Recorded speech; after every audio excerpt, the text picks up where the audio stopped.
Hello everyone and welcome to the Somco Software Cute Quick Item of the Week. Today we'll talk about Slider. Slider lets user pick a value on a line. Drag the handle left or right or up and down. You see sliders for volume, brightness, fan speed and temperature on real devices. They are fast to use and easy to read. By the end of this video you will know how to build a custom slider like this one. Clear, smooth and good enough for real product screen. Before we start, we are Somco Software, an embedded software development company. In Somco Software, we build real products with multiple GUI frameworks. We specialize in Qt and LVGL. Check our channel for amazing tutorials, and if you want to work with us, reach out. We can help you with any topic related to embedded software. Now let's go back to the video. We start with a default slider.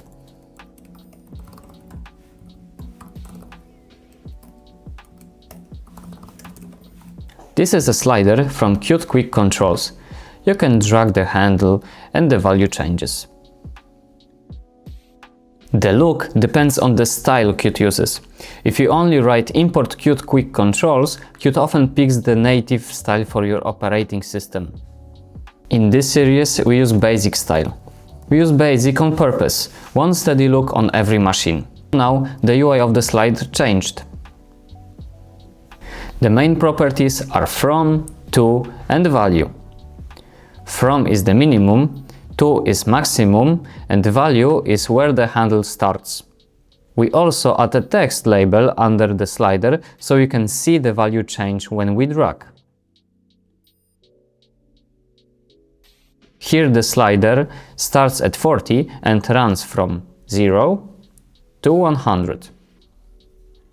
On a real screen, you might use 0 to 100 for brightness or 0 to 10 for fan levels. Another property is stepSize.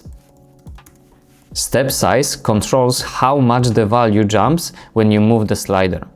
Now the value moves in steps of 10, so 0, 10, 20, 30, 40, 50 and so on up to 100.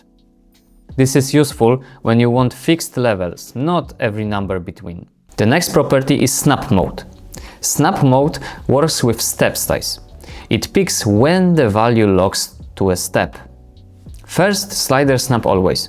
The handle snaps to the nearest step while you drag. Second, slider snap on release. While you drag it, it can sit between steps. When you let go, it snaps. Third, no snap. No snap, it means the value moves smoothly between from and to. The next property is orientation. Orientation picks horizontal or vertical. Qt horizontal is the default, good for the wide panels. Qt vertical is good for sidebars or narrow touch strips. Another property is live. When live is true, the value updates while you drag. When it is false, the value updates when you release the handle. So let's test this. Live updates automatically. And not live slider updates only on release. Use live set to true when the device should react right away, for example a preview brightness. Use live set to false when you want to apply the change after the user is done. For example, save on settings screen. The next property is enabled. When enabled is false, the user cannot move the slider. This is useful when a setting is locked, for example when the device is not ready yet. So the first slider is enabled and we can drag it. Second slider is disabled. We cannot move it. And now, how we can change the look a little? We start with palette. Palette sets colors the style uses for the track and handle. Palette Midnight tints the track groove. Palette Dark tints the filled part up to the handle. So if we change it a little, we are changing the colors. For deeper changes, two parts matter most. Background, the track, the groove behind the handle, and handle, the draggable thumb. So let's try a simple custom background. First one, rectangle. So here we used our custom rectangle for the background. Here we have two rectangles. It's because we have to manage a slider logic with our UI. So first rectangle is the background from the right of the handle. Second rectangle is background from the left.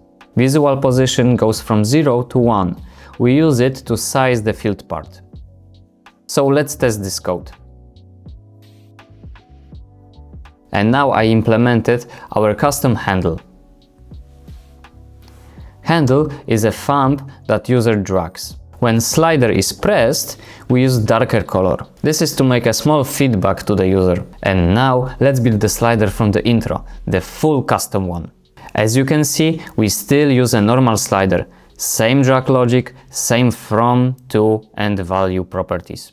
We replace background and handle, and also we put a text with % under the track. We added to sliders a couple of things. A gradient to fill the track,